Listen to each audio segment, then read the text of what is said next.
아니, 우리 속담에 그런 말 있잖아요. 네. 되로 주고 말로 받는다. 조경원 씨는 그런 경우 당한 적 있어요? 저는 주로 마음을 굳게 안 써서 되로 주고 되로도 못 받습니다. 그런 거 왜 물어보십니까? 네. 왜 묻냐면요. 네.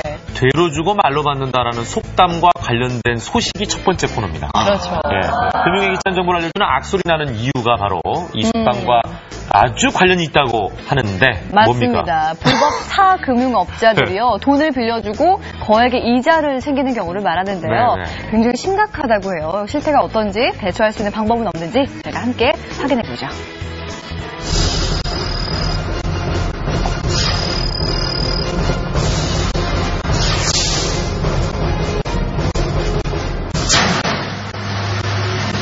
김영사 일어나 빨리 소태야.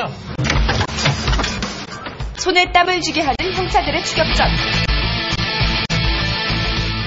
중요한 순간에 울려 퍼지는 이 소리의 정체는?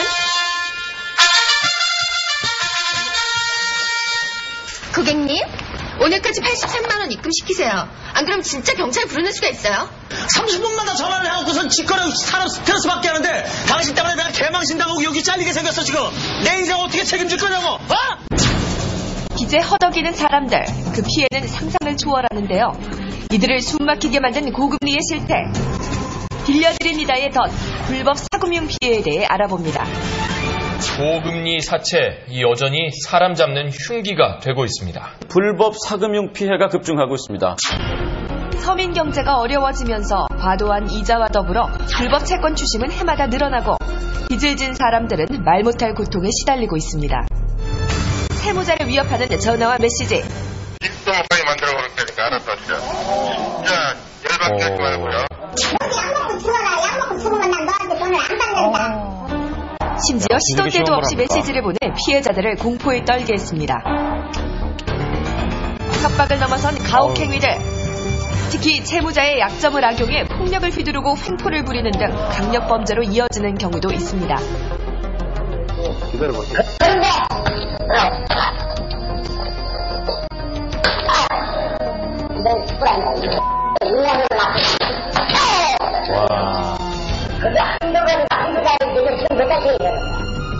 채권을 추심하는 형태에서 폭행 협박을 사용한다거나 지속적 반복적 상대방의 불안을 야기할 수 있는 언어나 문자를 발송함으로써 추심을 하거나 또는 채권자 이외의 사람들에게 변제를 강요하는 행위, 이런 추심 행위 방법이 위법하게 되는 것입니다.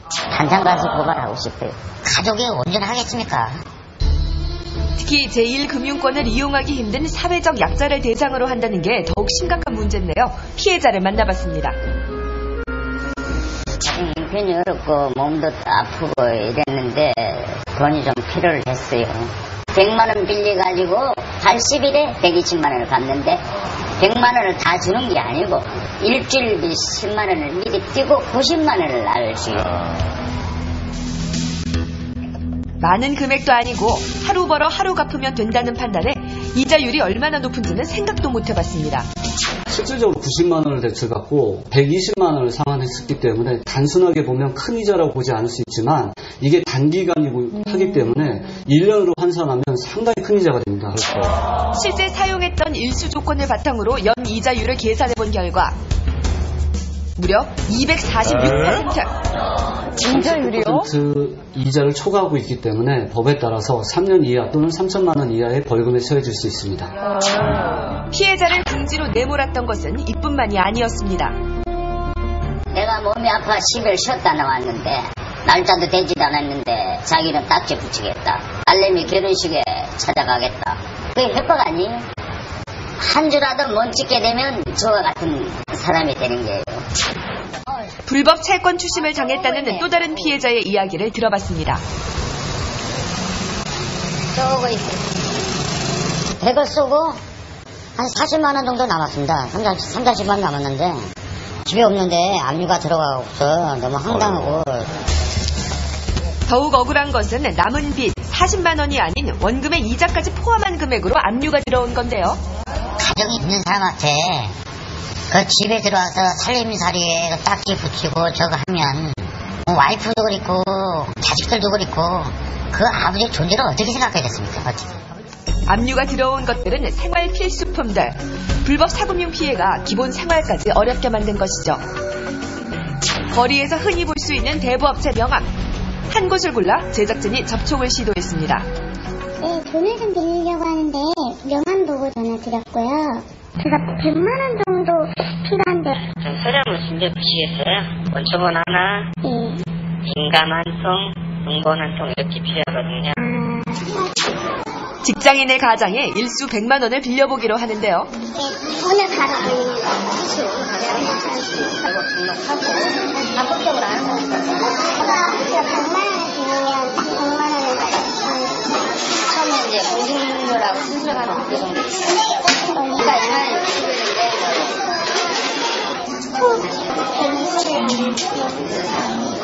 그렇죠. 일수 연이자율 290% 이상, 법정 기준을 넘은 불법입니다. 역시 좀 못 내게 됐어요.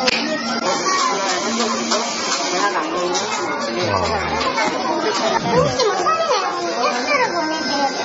그런 건 안 돼요. 저희가 왜냐면 와서 부장도 받아야 되고 대출로 써야 되고 부장 찍어야 되고 그래서 인감 부장을 가져오라고. 인감증명서 과연 꼭 필요한 걸까요?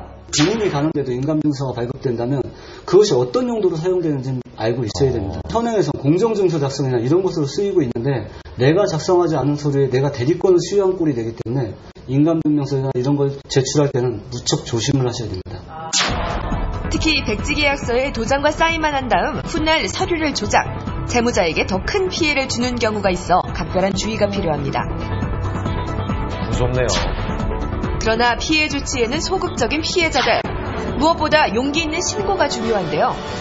협박한 문자 같은 거, 녹취서, 입금표 저희들 수사할 때 제출해주면 그거에 따라서 신원 보장 확실하니까 적극적으로 저희들한테 신고를 해주시면 철저하게 수사하겠습니다. 불법 사금융과 채권 추심의 피해 어떻게 예방할 수 있을까요? 서민금융 119 서비스의 등록 대부업체 통합 조회 서비스를 통하여 등록업체인지를 반드시 확인해 주셔야 합니다. 해당 사이트에 접속하면 이용하고자 하는 대부업체가 등록업체인지 아닌지를 간편하게 알아볼 수 있는데요. 이때 검색 결과와 광고 내용을 꼼꼼히 비교해보는 것이 좋습니다.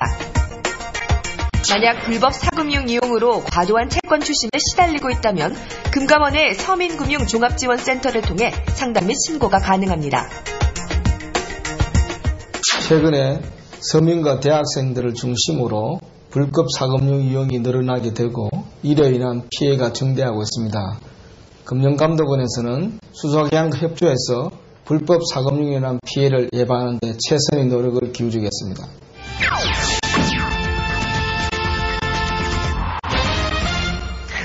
안녕하세요. 금융의 귀찮은 정보를 알려주는 남자 금기남 홍다람입니다. 여러분 사시다 보면요 급하게 돈이 필요한 경우 있습니다. 자, 그래서 오늘은요 급하게 대부업체를 이용했거나 이용해야 할 경우 알아두면 좋을 것들을 알아볼까요? 돈을 갚으려는데 대부업체가 연락이 안 돼요. 네? 자, 이럴 때는요 법원에 변제하고자 하는 채무 금액을 공탁하시면 되는데요. 자, 이랬을 경우에는 나중에 그 사채업자에 대한 채무 금액을 면할 수 있다고 하니까 여러분 꼭 명심하세요. 대출이자가 부담스러워요. 저금리로 이용할 수 있는 곳을 알고 싶어요. 한국이지론의 맞춤 대출 안내 서비스를 활용해보세요. 단 한 번의 조회로요 자신에게 가장 잘 맞는 저금리 대출 상품을 알 수가 있고요. 그리고 그 서비스를 이용한다 하더라도 신용 등급 평가에는 영향을 미치지 않는다고 하니까요. 여러분 많은 활용 부탁드립니다. 자, 여러분 급하다고 해서 아무 데서나 막 대출을 받으려는 그런 자세는 안 됩니다. 꼭 정식으로 안전한 곳에서 대출을 받아야 하는 사실을 여러분 꼭 명심하세요. 빌리긴 쉬워도 쉽게 빠져나올 수 없는 불법 사금융의 덫.